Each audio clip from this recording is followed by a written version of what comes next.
slow to come online? Yes, so basically the way people play Invoker is Quaz Vex, and he needs to sit on a lane for 9 minutes. The other heroes, the other mid heroes, they have like wave clear, swashbuckle Pango, Right. he just kills the wave, goes into jungle, or goes into a side lane. Invoker, he needs to out-attack the wave, and it's just like 2 minutes too slow for a mid hero. But if you play Exort, it's actually really strong dispatch. I feel like OG's gonna go to a mid here, to be honest. I feel like they're debating between like the Void Spirit Kunkka type Invoker counters on mid, and they're just gonna play this dual core. I'm not sure it's ideal for their style, but I feel like that's what they're leaning towards. It's just gonna be a Yuragi Viper or one of these. I think Kunkka might solve a lot of their issues, a little bit of a catch, and also gives them the team fight, the buff. Dragon Knight is pretty strong for the mid. Pake would have been interesting, but Puck is gives them the catch right. Like if you're gonna end up with any of these cores, you need some lockdown, you need something to hold them in place. Does create a decent BKB timing, and even the spin on Jug is going to be pretty strong this game. There's nothing to lock them down in it. The healing ward can do work as well. They're almost all long-ranged heroes. We're gonna see an Orchid against this Puck from Visage maybe. I think it's one of the best items right now against Puck. Hope to see it. Could be very interesting, yeah. Proud Grandmaster Tinker player. That's what his sign says. I thought they were just booing us. Yeah. The analysis wasn't that bad. They're not going to boo our panel with S4 in it, that's for sure. All right, so having looked at the draft, I'll come to you last, Magnus. Which draft do you favor, sir? I like what Tundra's got. I feel like they got all the heroes that they wanted pretty much, and this Invoker, we haven't seen much of it, but it's still a very powerful hero, and I think they can hit their timings. Looking at the off lane, Tundra's off lane has been very active early on, and this is definitely the lane that they want to win, and with the heroes that they got, I believe they can do it, kill the tower, and just snowball from it.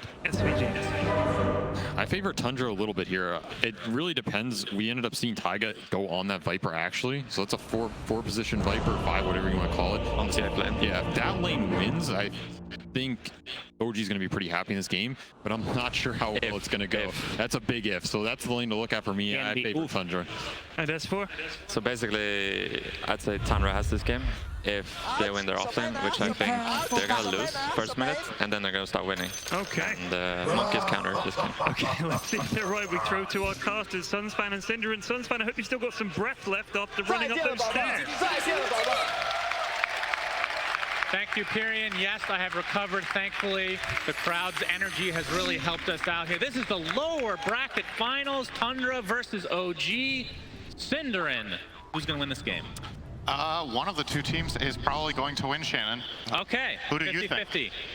Well, S4 said Tundra, and I'm not going to go against him. All right, so it's hard to go against Tundra. Soxa is 6-0 on Doom so far in this tournament, and they did first pick it overall, so strictly speaking from statistics, Tundra should be very happy with what they've got. They've also got their hands on the 33 Visage. I don't know if they've lost with this hero pairing either. Well, I guess they haven't, because they haven't lost with Doom, so then they also wouldn't have lost with Doom Visage.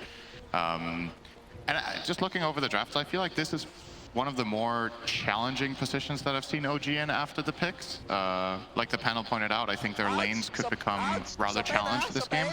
I think they need to be really intelligent about how they go about this to avoid the Jugger Lich lane having a high impact, and especially that Visage Doom finding a good start. Taiga on Viper as well. I feel like we've seen this before, and it's not... I don't think it went too well for OG in that game. That doesn't mean that they need to lose faith in it, obviously. It's just a small sample size, but it's not exactly, this kind of big playmaking hero that Taiga has the ability to take over games on. Yeah, and I think the panel hit it on the head that it felt like one of those, hey, this is what Amar's going to play. Guess what? Not going to happen, actually. Like Ultra Flex, we'll see if it works out for them. A little bit risky from them for sure, but I mean, OG has been on an absolute roll, and Tundra's the one that are coming off of a loss, so we'll see if that that extra momentum ends up actually mattering here. As you can see, Taiga already taking heavy damage in that top lane, and Stole Assumption, not quite enough. The Fairy Fire was there. As 33, like you said, will be playing the Visage as usual. It's probably pretty nice to have a TI winning coach that also plays Visage in AUI. Probably not been to their detriment, at least. Also want to focus a little bit on the bottom lane here, because we've seen Amar take over games on this Razor. You're playing double ranged hero into Jugger, which is generally very good. Lich in this lane needs to kind of take more of a defensive role than you usually would like to with Jugger, but that doesn't mean the kills don't exist, especially when they get the level 2. OG do find the distance here to not get frost blasted though. Indeed, so some damage done to Amar with the Blade Fury, but they don't have the most kill potential quite yet, obviously with Amar. I mean, we should talk about, and I think this was brought up on the panel as well, eventually you're going to see the alacrity on the Juggernaut with that Omni/combo. It is absolutely devastating. But we haven't really seen that much Jug, it feels like, in this patch. What makes it a good Jug game in your eyes? I'm not sure what made it a good Jug game the moment they picked it. I think more than anything, Tundra are looking to find heroes that hit a similar timing to the Doom Visage. I don't think Jugger has any like particularly amazing matchup in the draft at the time that it happens, but he has the timing going for him where once Visage and Doom are online and want to fight, you group up, you have the Frost Blast that, you have the Frost Shield on Lich that you put on the Doom or the Jug, they run in, they begin the fight, and that's when you can pile on the damage with the Visage, and that's when you can also bring in your Invoker for that added pressure 9, by the way. Well, phase shift out that EMP, no problem. Something that each team is kind of missing that we've been seeing in a lot of games is a Mars type offlane that is the big fat, you know, initiating type hero. In this game it's Doom, but that's a position 4. It's not going to get as much harm as you would expect. And the other side kind of feels like Puck maybe. It's not like this standard initiator for both sides, which is interesting. BZM does play a really amazing Puck though, so he can definitely make it work in a game like this. Has to be a little bit cautious, obviously. He needs to not get doomed.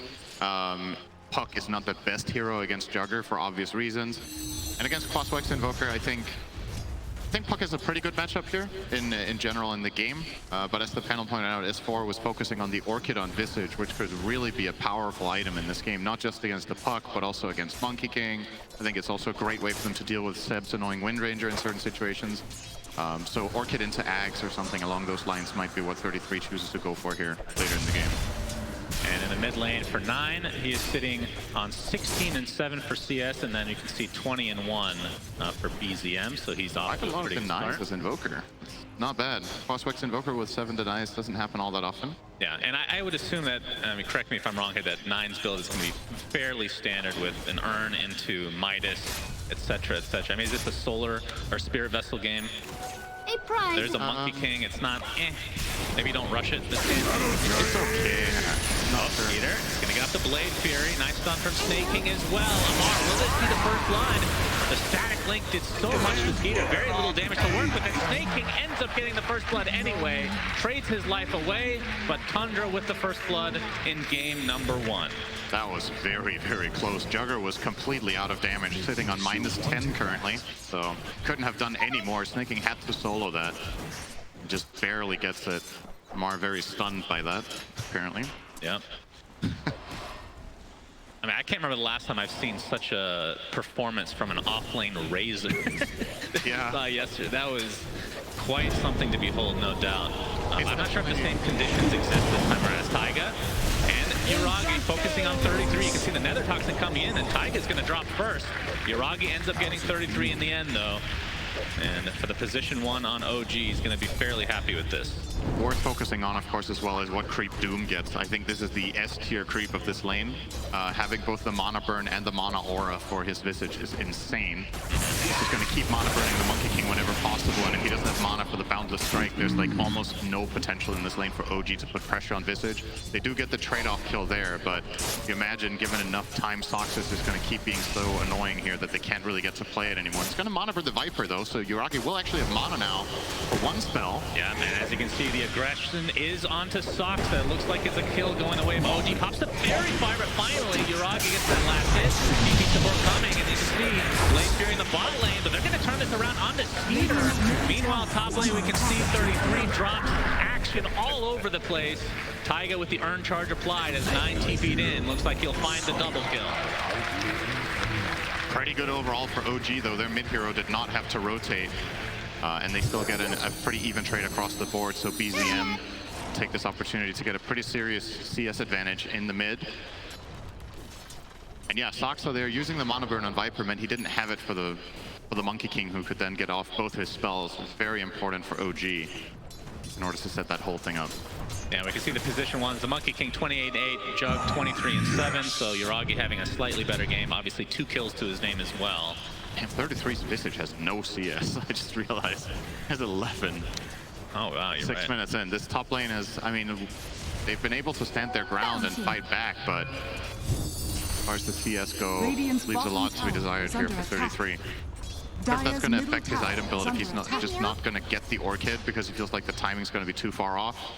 I think the next few minutes is going to ultimately decide what way he goes. Obviously, Visage has the luxury as a hero of buying all sorts of utility items.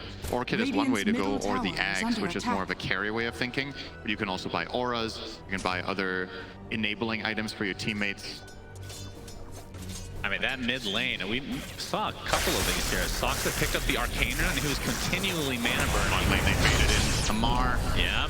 Static Link did quite a bit, but 9 has the numbers now. There's EMP, Amar trying to get a residual kill, but a Blade Fury doing enough. Stone Gaze was there from Snake King. Will they get the trade at the very least for Seb? He gets slowed in the meantime, though, and down he goes. Frost Blast helping out. Eventually, he will go Sinner, and I swear, double kill for 9. A great turnaround for Tundra overall.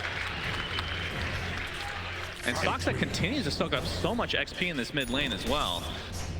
This is how Crosswicks Invoker plays. The hero doesn't want to just stand in the mid lane and farm, similar to what the Puck is doing here for the most part. I will say, though, 9 has been very active. You don't necessarily see 4 kills in 7 minutes. Yeah, true. But for him to rotate more than a Puck is actually very unsurprising.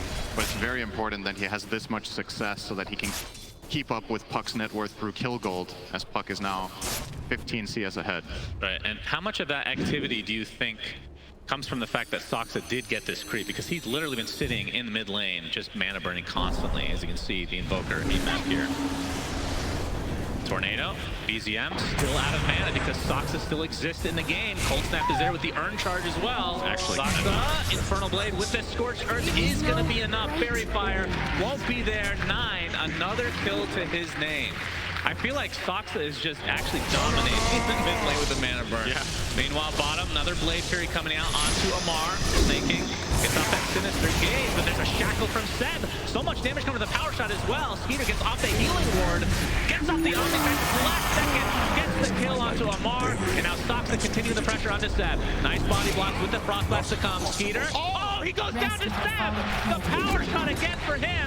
He might get chased down, but no, the Scorched Earth won't be in range. A nice shackle shot as BZM with the first coil. Turnaround kills for OG. Very greedy from Skeeter there. Yeah, I mean, he knows Windrun is on cooldown, and they do need that extra damage from Jugger to find the kill, but I don't think he was expecting Seb to just do a point-blank power shot to the right, clipping him and getting him on the last attack he could connect. You're going to see a replay of this whole play here, so this is looking really good. Love the way Skeeter played this, holding his Omni Slash this long, just having that patience to make sure he gets away from the creep wave, and he has an escape path as well here, jumping over to the right. And this is where you see, so 5 seconds cooldown still on that Windrun, but yeah, Skeeter just gets caught off guard, and this is huge for Seb. Then he gets the shackle on 20 health. Gets a bonus kill now for BZM on his first rotation. All right, do you agree with, I was saying this on the panel, the OG podcast, that it feels like Seb's farewell party. It feels like his coming back party to me. I don't know about you. He's playing out of his mind right now, as OG are holding the 1K lead right now against a Doombringer. As the smoke will pop. Roggy. Roggy jumps out of the Tornado. Deafening Blast will connect onto Taiga. Radiant's middle I'm not sure if Tundra want to continue here. In fact, OG looking to aggress instead. Balance Strike onto 2. Pine Cone's helping out as well. As you can see, the Familiars doing some damage to Taiga, but BZM just a little bit late to the party, as 4 members of OG won't be able to turn this around. Meanwhile, Peter getting chased by Amar. Has to use his Blade Fury, but so much damage done with that Static Link and Eye of the Storm combo. Yeah. Pretty annoying for Juggernaut to go against this, considering you can't. I mean, that's one of the big benefits of Jug, is you can dispel most things with Blade Fury. Well, not Static Link. I'm sorry, I'm having a laugh at this. Skeeter is trying to see us with minus 30 damage. He just keeps trying. He's like, I'm getting this one, I'll time it perfectly. It's good practice, either way. Yeah, well, he's staying on his toes, and he would have got all the CS if he had damage, but... Yep, Seb breaking a smoke. Not able to get off the shackle, though.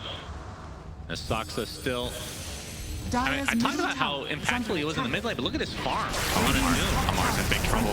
Yeah, got the static link to start for Skeeter, trying to get out of range. Infernal Blade is there with the mana burn as well. Soxa looks to be cleaning up Amar relatively easily. Wukong's command does come out from Yuragi. So at the very least, they get a support kill. We'll see if they turn this into more. Biggest winner in all of this is probably 33 in the off lane, just getting some space. Like we covered, he had a rough start, he needs some time to recover. And he's just getting to sit here, and now he has the drum completed, so we'll get that value item. The Orchid is probably not going to be bought at all at this point. I think it's fair to say, or safe to say, that he will get something else. Maybe Wraith Pact is a potential angle here. Isn't it always Wraith Pacts? Is there any question? Honestly. Yeah, I think if he had an awesome start, he would not have gone this build. I'm pretty convinced. Okay. Even though, I mean, it is very good for their lineup, so maybe he still would have opted for the drum, but yeah. It's good for his team. It's going to bring Jugger into the fight easier. It's going to bring Doom into the fight, and they're just going to be able to put more shield on them, run them in, do some AoE damage, enabling Soul Assumption. Activating Cold Snap is really easy for Doom. He has so many damage over time abilities with Scorched Earth as well as Infernal Blade to just keep chain stunning the single target that they're on. Amar cleaning up some creeps here. Mars 0-4. I think this should be mentioned. This is not a familiar situation for him this True. playoff. So Amar actually playing a game kind of from behind. He's the lowest net worth core of the game currently. Yeah, that is Rare not fight. something we ever see. I mean, like I was saying earlier, those Foxes, you think that farm is going to come back to bite them at all? As Tundra getting gone on a bit. Static Link applied to 33. Coil is there as well. Easy burst onto 33. They can get... Oh, nice counter. That comes out again.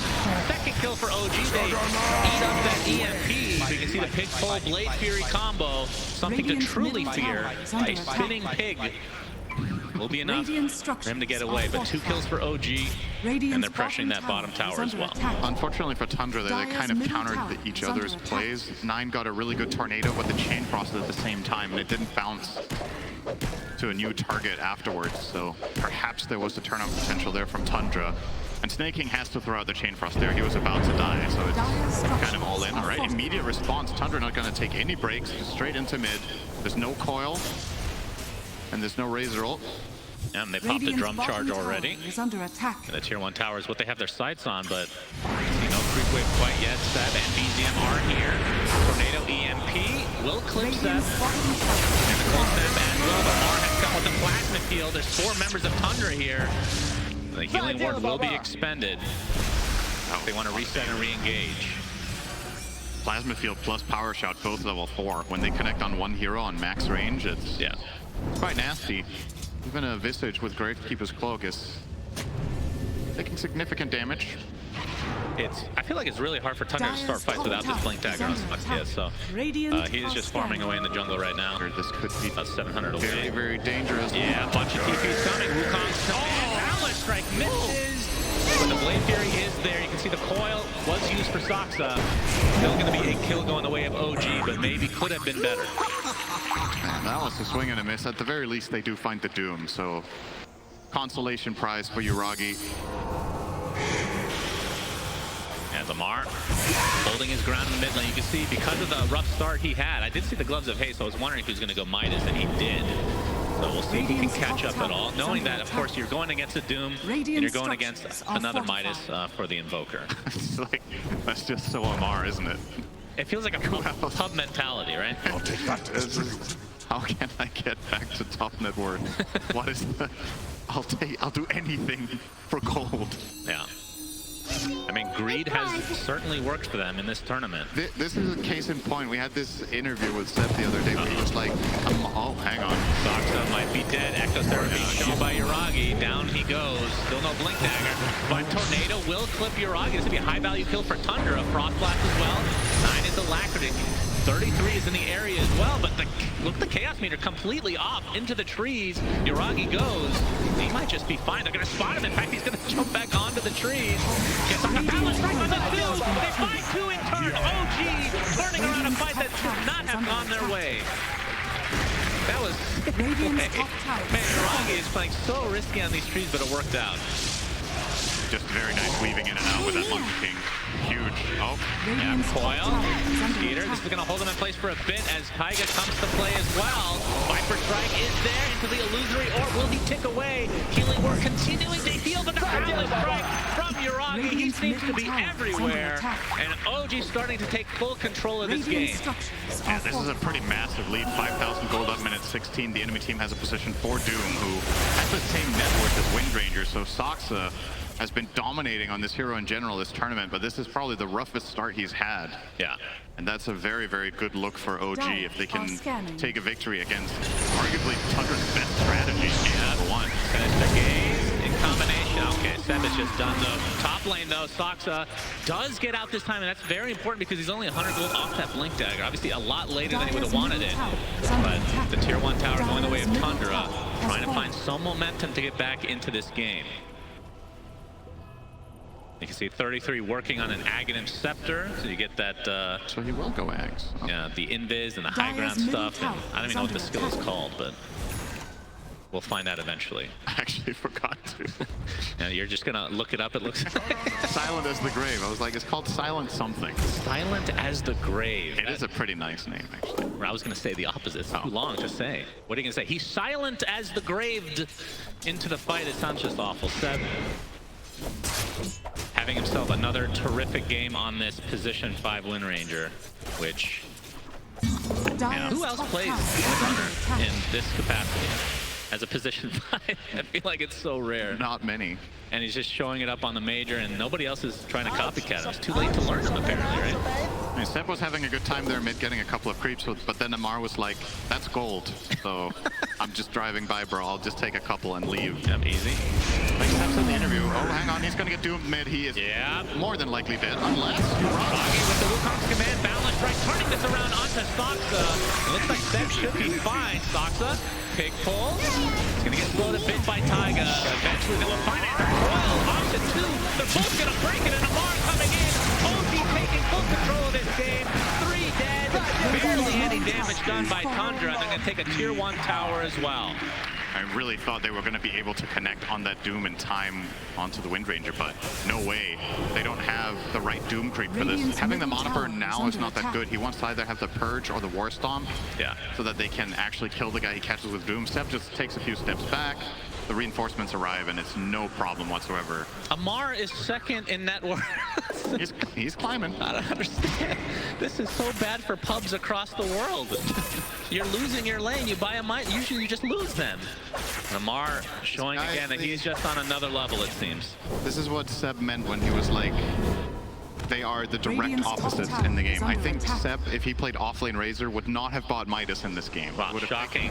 He would have taken another angle, like, how can I enable my teammates? Amari's like, how can I enable myself? Yeah. And, well, he's finding a way. The BKB is almost out now, so has fully recovered, more than fully, actually. Man, I'm still just surprised how Uragi is this far ahead. I know he has 8 kills, but his net worth is insane. He must have got some good kill streaks. You see the problem here. They get the Doom out in the Mana Burn. Seb is like, okay, I'll just walk away, I guess. Yeah, no lockdown. And we talked about the lack of this initiation. So much pressure on Soxa. But like you said, without that War Stomp, it's just very little Doom can actually do. They do have the Invoker Orchid now, so 9 is able to find more reliable initiation until BKBs come out. Right? Seb learned from Moon Meander. Pounding there on his hand. Very good. EU map. What he pounded to. I don't know how he... That looked like horns to me. It was the... Maybe it was a gang sign. Yeah, that sounds like Seb. 6K lead for OG. Top tower is under yet to have a Roche attempt this game. Not the best Roche teams, but certainly once you get to a certain point, it'll be relatively easy. Is BKB now online for the Monkey King? Taiga and Amar. So there's the axe. Silent as the night. On 33. As the grave. Damn it! That's why it's unacceptable naming conventions here. I'll just call it Silent. He uses the silent. As long as there's no silencer in the game. Yeah, I was just going to say that. We got some issues here for 9. Boundless strike from Uragi. He's going to pop the Wukong's command as well. There is a frost shield, but not enough damage mitigation this time around. And OG seemingly just getting whatever the hell they want. I mean, at what point do they feel comfortable going for Roche? Okay, they're going for Roshan. Now is that point. Yeah. So getting a high value kill on the Tundra mid laner.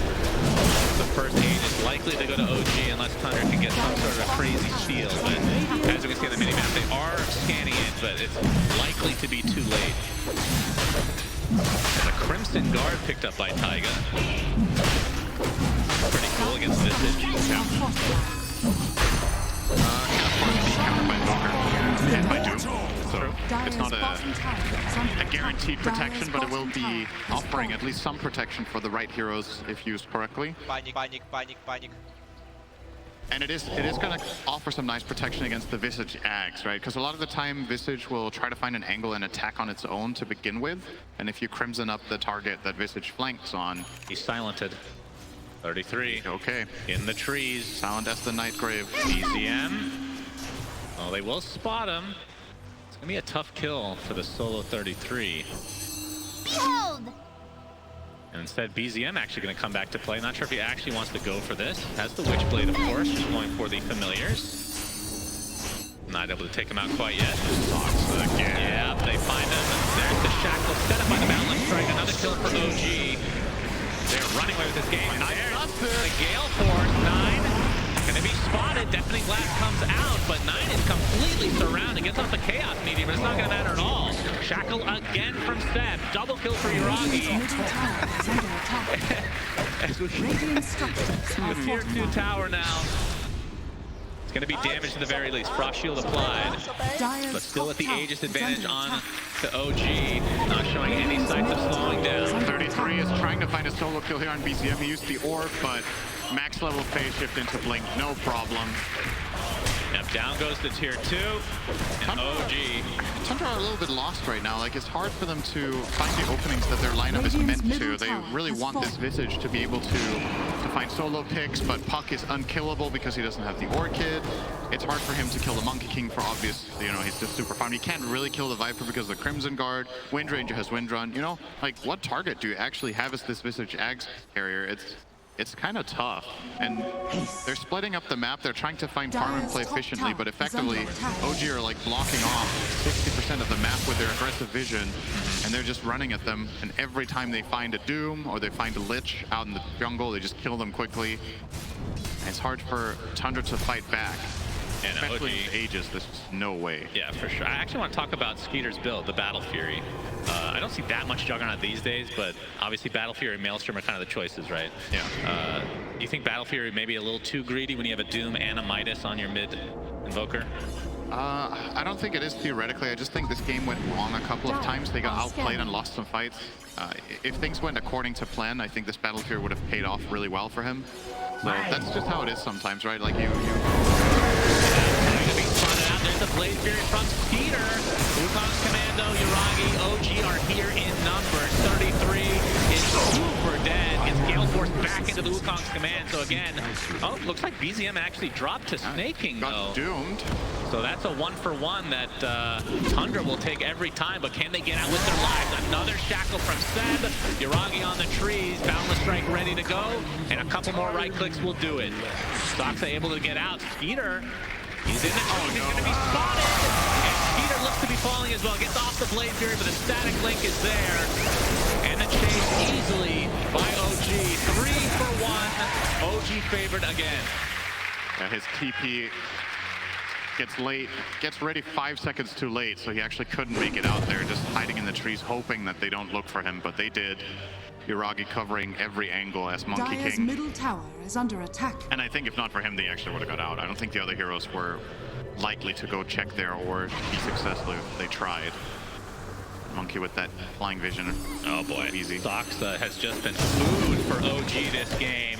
Another Boundless Strike, another Shackle Shot. You've seen this before, because OG has done it repeatedly this game to help build this 10K network lead. Oh, they just up 33 as well. Yep, he's going to be Viper struck onto the high ground with the Silent Edge, so whatever the hell that skill is called, doesn't matter. Double kill for Yuragi, again all over the map as they find a familiar in addition, and now they can try to go poke the high ground with this Aegis for another 40 seconds. How do Tundra defend this? They have Frost Shield from snaking. He's going to TP back now, just ready. Oh, BKB Amar. All right. Radiant's That is the middle ultimate tower is aggressive under play attack. right there by Mar. The taunting is real. They get the tier 3 tower. We'll see if OG want to reset it all, knowing that this Aegis is going to be consumed in 20 seconds. Mirage, they get the balance right there. The gap force is up here, getting extremely low. Able to Blade Fury out, though. He'll have to try and reset. Has that healing work going out as the Chain Frost only bounces once. As Yuragi likely will reset to get this Aegis refresh going. Nice shackle again from Seb. Seems to have 100% shackle rate this game, it feels like. Yuragi back to full mana and HP. I saw him miss one. That's true. I actually, when I said that I remembered, I was hoping you wouldn't remember, but you're just a robot, so I guess I should know better next time. TP in now from Yuragi onto the enemy outpost, which is now theirs. 33, spotted out again, okay. That was the gem spotting out the ward as well. The Shackle, Viper Strike, Gale Force combination. 33 is just perma-stunned here. Nice Omni Slash though, so Taiga will be the trade. Tundra getting something out of this, but they lose stock to another Shackle by Seb. Meteor coming out, Skeeter with the TP, but the right-click damage is way too much to handle. As OG looking to take game 1 in extremely convincing fashion. They'll find the Invoker as well. Double kill for Amar. And OG looking to finish off that mid-rack, but GG is called, and OG completely shellacked Tundra in game number 1. Looked even in the beginning, but then OG hit their 15-minute mid-game timing. They get the Gale Force out.